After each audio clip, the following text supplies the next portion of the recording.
I'm joined by the man who was featured on Dana White's Lookin for a Fight show, and this is basically for the fact that he called out CM Punk. He's a 1-0 welterweight fighter. I want to welcome on my program here Mickey Gall to the show. Mickey, how are you? I really appreciate you taking the time. I'm great. Thanks for having me. No problem. And is this your first video interview that you've done here? Yeah, yeah, it's my first video. Awesome. Like Well, looking here, looking there. yeah, exactly. No, I appreciate you doing the video interview with me here. And you've been making the rounds, man. Every time I'm on social media, you're doing an interview here, an interview there. What's it been like getting all this attention just for, the show and everything? It's been crazy. The past week exactly has been, the craziest week of my life. Nuts, man. I can't even, I'm still like digesting all of it. Absolutely. Well, let's talk about the show. Obviously you called out CM Punk and everything like that, but people got a chance to see, a little bit of a glimpse into, your fighting style and everything like that. For those who don't know your backstory and those who didn't read that article on MMA fighting by Hunter Homstick, how did you get involved in MMA? I got involved in MMA, I'd say when I was 16. I started doing jiu-jitsu with David Adeve in Clinton, New Jersey. I went there with the intention of wanting to do MMA. I'd been a fan of it. I used to watch it all the time. I used to watch on Spike TV when I was still, yeah. I'd played all the sports growing up, but I was like, dude, this is the most pure, real sport there is, and it was something was really, really attractive about it to me. And I love it. It scared me too, and I love that. Who are some of your favorite fighters that you used to watch? My favorite guys were Jim and Dan Miller. I was gonna say because you train You know, with them, right? Yeah. yeah, I train them now. I follow them around New Jersey. I went to MMA Fight Club when I was 19 because that's where they trained. They went to a couple years later. They went and started their own gym, Miller Brothers MMA, and I train there now. But yeah, me and my dad, we used to love watching them. Just tough guys, just bring it every time. Well, was a big part of that the fact that they were from New Jersey, or did you Yeah, just it like was a them in general? regional thing, Yeah. sure. Yeah, No. so Frankie Edgar's up there too, But Chuck Liddell, I was a big fan of. A lot of guys. So now, along with fighting, what else do you do for a living? I teach. Oh, nice. I used to, yeah. My last job, I was driving a bread truck. Okay. Overnight it was terrible, mess up my sleep. I bet. Yeah, but I'm happy to be retired from that Okay. and just like teaching classes and stuff. Good stuff. Well, that's good. Obviously, you're able to focus a lot of your time on training and MMA, which is awesome. And teaching, I'm sure, is nice just because, you're at the gym already. It's not like you have to run around. I know some guys, they have office jobs on the regional circuit and then they got to go to the gym. So for you, it must be kind of not too hard to balance the two. Am I right? No, no, it's great. It's perfect for me. Yeah. Good stuff. Now, I mentioned that you've been doing the rounds and everything like that. Ever since you did the interview itself, what type of feedback have you been getting from people? I imagine a lot of people are kind of saying like, "Good for you, man. Good job on taking advantage of this opportunity." Because good on you, for going up to Dana White right after the fight. Yeah, I've been getting a lot of love. A lot of people have been really nice. A couple knuckleheads, a couple people that are gonna kill me, I guess. But it's been great.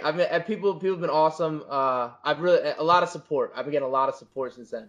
And And on Yeah, and sorry, I was going to mention, on that show, were you aware, I guess, like as the fight was going on, that you knew that Dana White was in the crowd, or was this something you found out after? I knew he was gonna be there. Found out about a month before. I was talking with Frankie Perez, who owns Dead Serious MMA. He called me, and at first I was like nervous because I had a couple opponents pull out. So when he called me, I was like, shoot, here's another opponent pulling out. Great. So I was like, what is it? What is it? Tell me what's wrong. And he was like, listen, there's a big opportunity. Dana White's gonna be there. And like I was like, what? All right. And then immediately I was like, oh, I'm calling out CM Punk for sure. I want to fight in the UFC. That's my goal. That's been my goal since I was 16. I turned 24 this month. That's the only way who am I gonna call out? Like Robbie Lawler? Right. Yeah, I see I'm what not, you're I'm not saying. gonna get that fight. He's gonna laugh at me, laugh in my face. But CM Punk, he's 0-0. I knew I was gonna be 1-0. That was, plausible. Now it's a lot more plausible than I even thought. And you mentioned there, obviously CM Punk's a guy that's going to get a lot of attention. Had you like when CM Punk had signed with the UFC, did you immediately then think that that's a guy you wanted to fight, or is this something where recently you're just like, you know what, I got to take advantage of this opportunity? Yeah.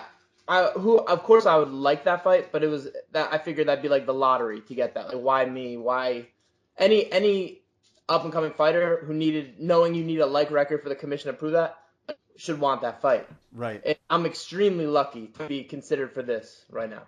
And, hypothetically speaking, let's say you guys fought, you beat CM Punk. Are you worried at all that you kind of have a target on your back being the guy who fought CM Punk? Some people might be jealous. Is that crossed your mind at all or no? No, jealousy, I can't let that bother me. Right. But the target on your back, that's what this sport is. It's a dog eat dog sport. We're literally fighting each other for our food, for our money. It's no different. Someone's gonna beat me up? That's what they're gonna try and do anyway. You know what Absolutely, I mean? yeah. So yeah, I'm not worried about that. This is all good things to me. Now, your job is to fight. Your job is to train. Okay. Your job is not to be a fortune teller. But if you could look into the future for me here, what are the percent? If you're going to give me a percentage here, what do you think the percentage is, just based off your talks with Dana White and the UFC, that you're actually going to fight CM Punk? Gotta say like an 80-90%, right? Yeah. It's speculation. Why would they? I'm in the show. Yeah. All this stuff has been blowing up. It's been going crazy. 80-90%. That's lowballing it a little, I think. Yeah, absolutely. Hoping. That's hopeful. That's wishful thinking, also. Right. No, but I tend to agree with you, and I'll tell you why. I think the question that a lot of people have been asking is, who's he going to fight? A lot of people said you can't just give him some no-name guy or whatever, this and that. But you kind of, people know who you are now. The article, the show, everything. It's kind of a best of both worlds. And, the thing is, if hypothetically, if he was to beat you or whatever, at least people would know who you were, right? So, yeah. I like your chances too, man. I think it's... I think it's awesome, and I hope it happens, because you know what? I think I love the show. First of all, I think it's great that Dana is looking, for new talent and showcasing it. They did a similar show years and years and years ago called it was just Tap Out, and they used to go to old gyms and find guys to sign them to Tap Out, and then they bring them to like a bigger organization. So it's kind of a similar thing, but I'm glad to see they're looking for new talent. Is there anything else that Dana's kind of said to you that we haven't seen on camera or we haven't seen in the press that we should know about? No. Okay. Interesting. Figured I'd ask anyways. Now, I know you recently trained at American Top Team. How was that experience? Unbelievable. Yeah. Awesome. Something I'm going to be doing more, for sure. I think I have a great thing up here. I have a lot of great stuff. But I drive. I live in. I grew up in Greenbrook. Okay. Which one town over is where I live now is Watchung. Mm-hmm. I go to Sparta, which is like over an hour away. I'm driving. I go to Pennsylvania. I go to Clinton. I drive all over the place. One of those big gyms that's nice about them is they're all in one. Right. And I think at least just for like a fight camp or something to get down, I'd like to get back to American Top Team very soon. Who were some of the people you worked with when you were down there? I worked with Hector Lombard, which is nice. Well, it went well. I didn't get killed. I went with Steve Carl. Okay.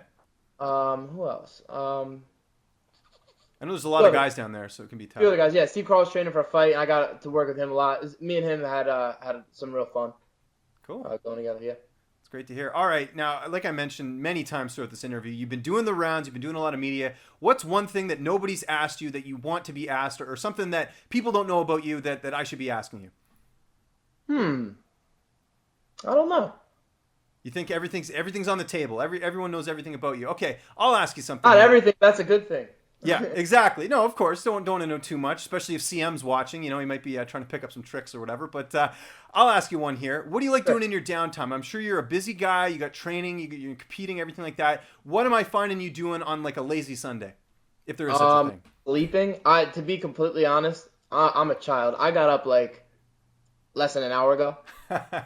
It's 3:00 out here, and I just got up a little while ago.